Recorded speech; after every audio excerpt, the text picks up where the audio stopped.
एक लड़का 8 साल बाद उत्तराखंड के हल्द्वारी में पहुंचता है और वहां पर जैसे ही वो उतरता है तो उतरने के बाद उस शहर को बड़ी अजीब निगाहों से देखने लगता है कि जैसे इस शहर से उसका काफी ज्यादा पुराना नाता है। और था भी कुछ ऐसे ही दोस्तों। लड़के का नाम मनोज होता है और मनोज जब उसके परिवार की माली हालत काफी ज्यादा खराब हो जाती है तो वह कमाने के लिए शहर में आता है ताकि वह अपने परिवार का भरण पोषण कर सके, क्योंकि उसके परिवार के जितने भी लोग थे वो सभी अलग अलग हो चुके हैं। यानी कि जो उसके भाई थे वो भी अलग हो गए हैं और वह अब अकेला अपनी पत्नी और माँ की जिम्मेवारी उठा रहा है। तो इसी वजह से वो यहाँ पर आया है, क्योंकि यहाँ पर वह एक दुकान पर काम किया करता था और उसे विश्वास था कि वह व्यक्ति उसकी मदद जरूर से करेगा। यह सोचता हुआ वह मन के अंदर ढेर सारे विचार लेकर धीरे धीरे उस जगह की तरफ जाने लगता है जिस मार्केट में वो परचून की दुकान थी, जिस पर कभी वह खुद भी काम किया करता था और उस दुकान से उसका बहुत ही गहरा नाता था। धीरे धीरे वह वहां पर पहुंच जाता है, लेकिन जैसे वो वहां पर जाता है तो वहां पर जाने के बाद देखता है कि उस दुकान का शटर तो पूरी तरह से डाउन है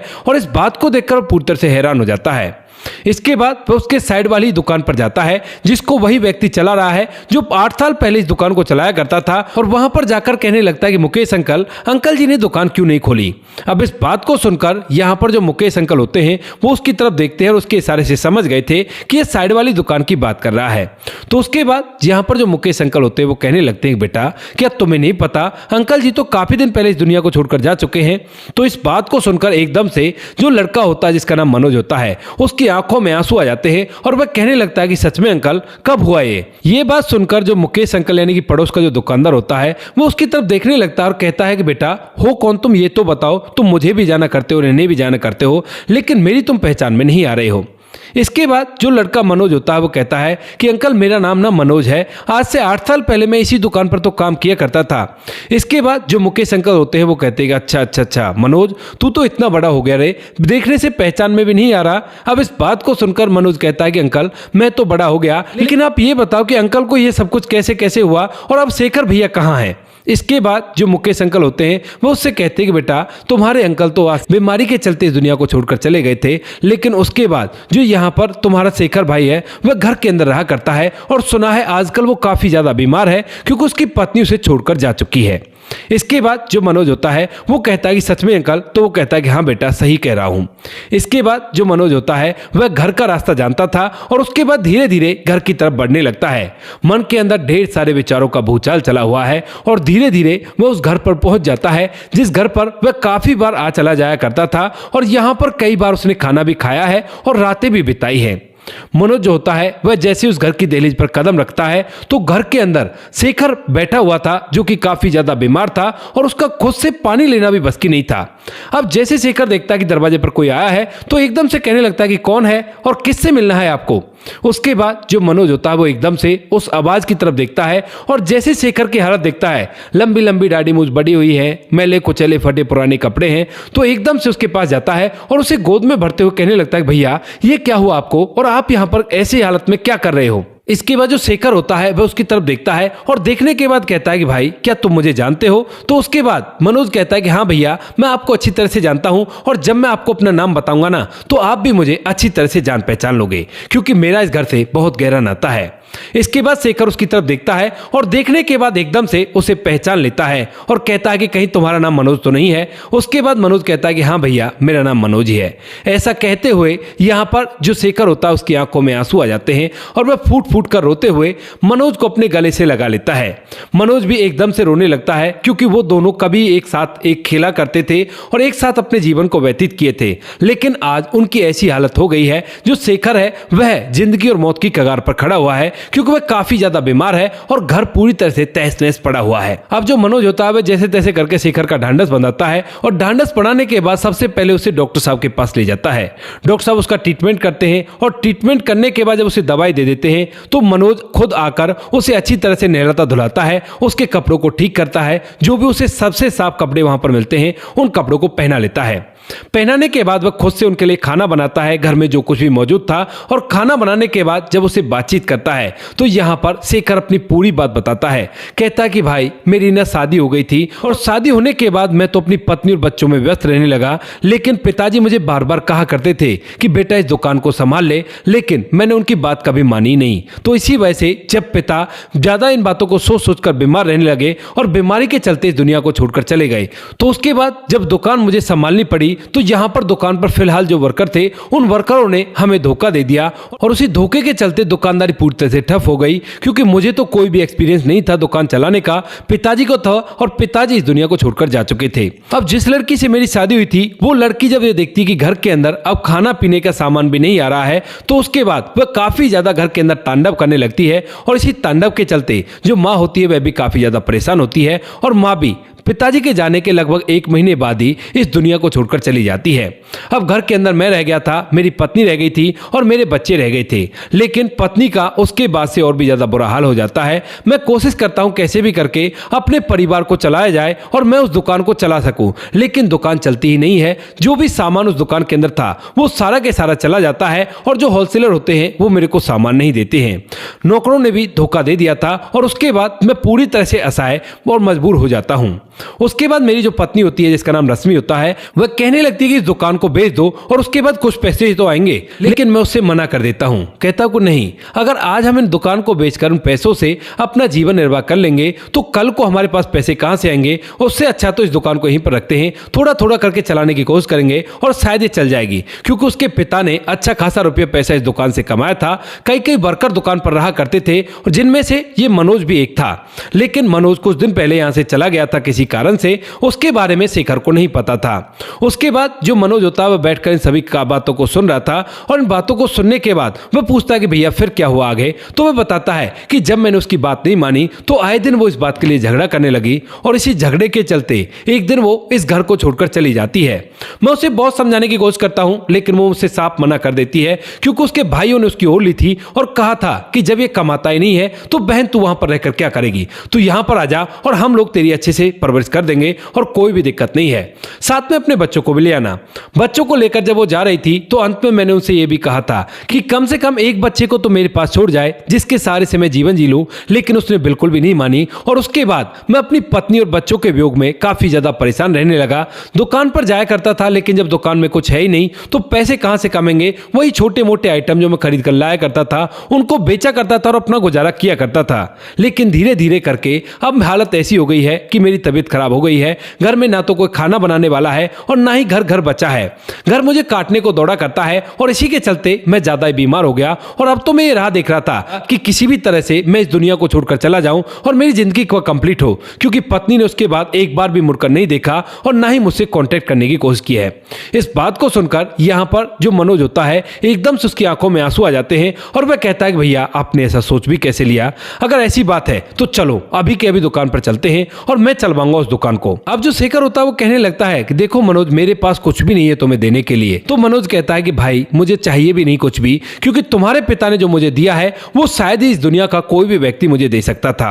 अब इस बारे में शेखर को नहीं पता था और उसके बाद वो पूछने लगता है कि क्यों भाई ऐसा क्या एहसान कर दिया, तुम्हें नौकरी पर ही तो रखा था। इसके बाद जो मनोज होता है मुस्कुराने लगता है, कहता है कि भाई तुम्हें नहीं पता और शायद उन्होंने बताया भी नहीं होगा ये बात कि ऐसा ऐसा हुआ है, क्योंकि मैं जानता हूं उनको वो कितने अच्छे इंसान थे। तो उसके बाद शेखर को जानने की जिज्ञासा होती है और वो कहने लगता है कि बताओ मुझे भी आखिर क्या बात थी। पहले तो मनोज मना करता है, लेकिन उसके बाद जब वो बार बार पूछता है तो वो उसे बताने लगता है। कहता है कि अगर सुनना ही है तो सुनो, मैं बचपन में अपने घर को छोड़कर आ गया था क्योंकि गरीबी काफी ज्यादा थी और उसी गरीबी के चलते जब घर में किसी बात को लेकर लड़ाई हो जाती है तो अपने भाइयों से रूठकर मैं वहां से चला आता हूं। उसके बाद मैं इधर उधर घूमता हूं, दर दर की ठोकरें खाता हूं। बहुत सारे लोग मिलते हैं जो मुझे काम पर रखते हैं, लेकिन मेरा काम निकलने के बाद वह मुझे धक्के देकर वहां से भगा देते हैं और पैसा कुछ भी नहीं देते हैं। इसी तरह से घूमते घूमते मैं हल्द्वानी में आ जाता हूं। उम्र ज्यादा नहीं थी, अभी छोटी उम्र थी और उसी उम्र में जब मैं तुम्हारे पिता के पास आता हूं काम मांगने के लिए, तो उसके बाद वह एक वर्कर ना समझकर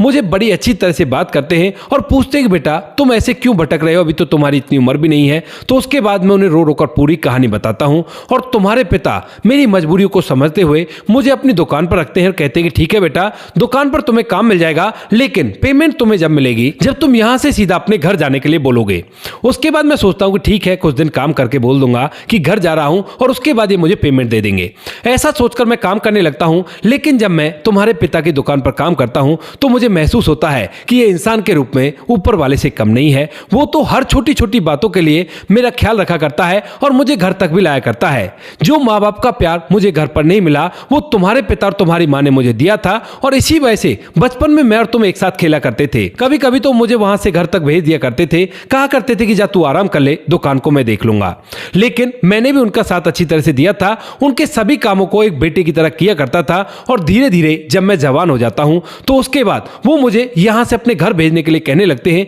कहते कि बेटा देखो, अब तुमने बहुत अच्छा खासा पैसा कमा लिया है और अब तुम ऐसा करो, अपने गांव जाओ और अपने गांव वालों को ये पैसा दे देना। ऐसा कहकर वो सारा पैसा मुझे देते हैं और यहां से मुझे जाने के लिए कह देते हैं। मैं भी अपनी आंखों में आंसू लेकर गांव चला जाता हूं। ढेर सारा रुपया पैसा था और जैसे मैं इतने सारे पैसे को लेकर गांव में जाता हूं तो मेरे भाई भाभी माता पिता बड़े खुश होते हैं और मुझे अच्छी तरह से अपने साथ रखते हैं। लेकिन धीरे धीरे जैसे जैसे वो पैसा खत्म होता है तो उसके बाद उन लोगों के तेवर बदलने लगते हैं। उसके बाद जो मेरी माँ होती है वह मेरी शादी एक लड़की से भी करा देती है, क्योंकि अभी भी कुछ पैसा बाकी था और उस पैसे से मैंने कुछ ऐसा काम किया था जिससे काम चल रहा था। लेकिन धीरे धीरे करके वहां पर इतना अच्छा रोजगार नहीं चलता है और उसी के चलते अब वो पैसा भी खत्म हो जाता है। और जब पैसा खत्म होता है तो जो मेरे भाई होते हैं वह मुझसे अलग हो जाते हैं और मुझे मेरी माँ और मेरी पत्नी के साथ अलग कर देते हैं। लेकिन उसके बाद जब मैं अलग से रहने लगता हूँ और अपने जीवन को व्यतीत करता हूँ और वहां पर कुछ नहीं बचता तो मैं सोचता हूँ कि अंकल के पास ही जाता हूँ और वहीं पर पैसा कमाऊंगा और कुछ दिनों बाद अपनी माँ और पत्नी को भी ले आऊंगा।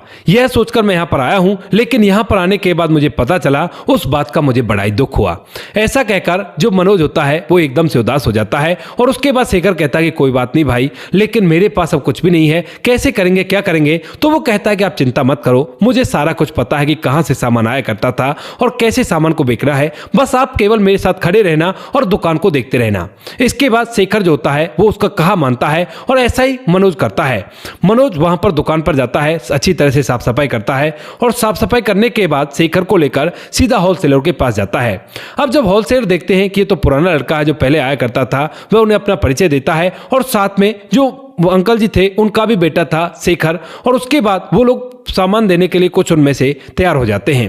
कुछ लोग उन्हें सामान दे देते हैं और इस सामान को लेकर वह दुकान को चलाने लगता है। तकरीबन 10 से 15 दिन में दुकान को चलाता है और 10-15 दिन में जब मनोज अपने हिसाब से काम करता है और शेखर वहां पर बैठा रहता है तो अच्छी तरह से दुकान चलने लगती है। और जब दुकान अच्छी तरह से चलती है तो जो मनोज होता है वो कहने लगता है कि अगर आप कहो तो मैं अपनी माता और पत्नी को यहाँ पर बुला सकता हूँ। उसके बाद शेखर कहता है कि बेशक से तुम उन्हें यहाँ पर बुला लो, क्योंकि अगर वो लोग यहाँ पर रहेंगे, घर के अंदर इसी में रह लेंगे, कोई भी मुझे परेशानी नहीं होगी, क्योंकि ये सब कुछ तुम्हारा ही किया धरा है। इसके बाद मनोज अपनी पत्नी और माँ को दोनों को वहां पर बुला लेता है और उन्हें उसी घर के अंदर रखने लगता है। अब तो शेखर को खाना भी बना बनाया मिलता है और साथ में नए धोले धुलाए कपड़े मिलते हैं। मनोज जो होता है वो पूरी दुकान को अच्छी तरह से संभाल रहा है और धीरे धीरे इनके दिन अच्छी तरह से बगड़ने लगते हैं। जिस तरह से उसकी दुकान उसके पिता के टाइम पर चली करती थी उससे भी अच्छी तरह से चलने लगती है। और दुकान पर पहले तो 2 ही वर्कर रहा करते थे, लेकिन अब मनोज ने दुकान को इतनी अच्छी तरह से चलाया है कि उस पर 4-4 वर्कर होते हैं और फिर भी काम की पूर्ति नहीं होती है।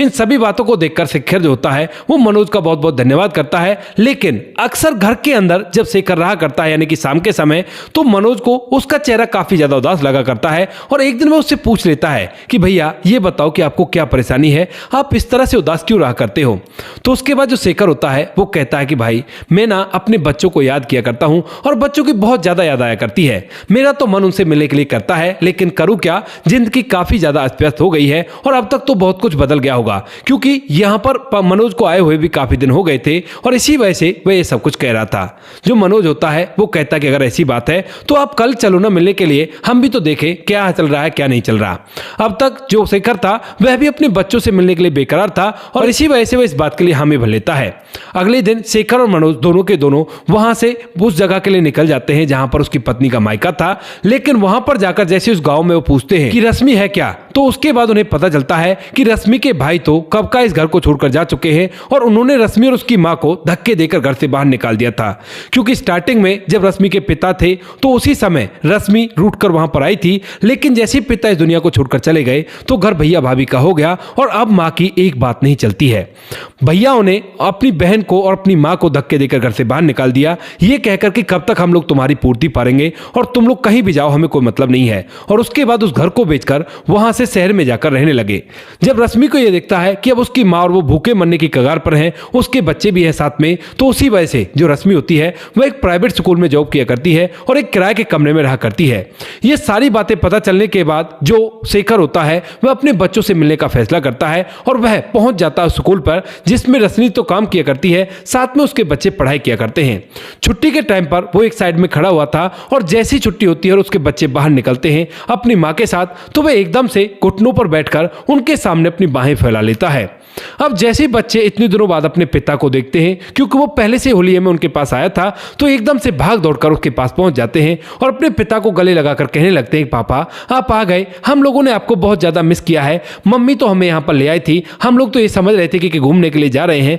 लेकिन यहाँ से आपके पास आने का नाम ही नहीं लेती है। इधर जो रश्मि होती है वह भी खड़ा होकर मनोज को देखती है और देखने के बाद एकदम से उसकी भी आंखों में आंसू आ जाते हैं। जब बच्चों से मिलने के बाद जो शेखर होता है वह खड़ा होता है तो एकदम से रश्मि उसके पैर पकड़कर रो रो कर उससे माफी मांगने लगती है। कहती है कि शेखर मुझे माफ कर दो, मुझसे बहुत बड़ी गलती हो गई और जो कुछ भी मैंने भूल की थी वो भूल मैं आगे से नहीं करूंगी और तुम ऐसा करो बस मुझे अपने पास रख लो, ना तो मैं तुमसे कोई पैसा मांगूंगी ना ही कोई सुख सुविधाएं मांगूंगी, क्योंकि अकेली महिला का रहना बड़ा ही मुश्किल होता है। उसके बाद शेखर भी उससे पूरी कहानी पूछता है तो वह पूरी कहानी बता देती है। यहां पर पूरी कहानी जब उसके सामने रश्मि की जबानी आ जाती है तो उसके बाद जो शेखर होता है वो उसे और उसकी मां को अपने साथ रखने के लिए तैयार हो जाता है।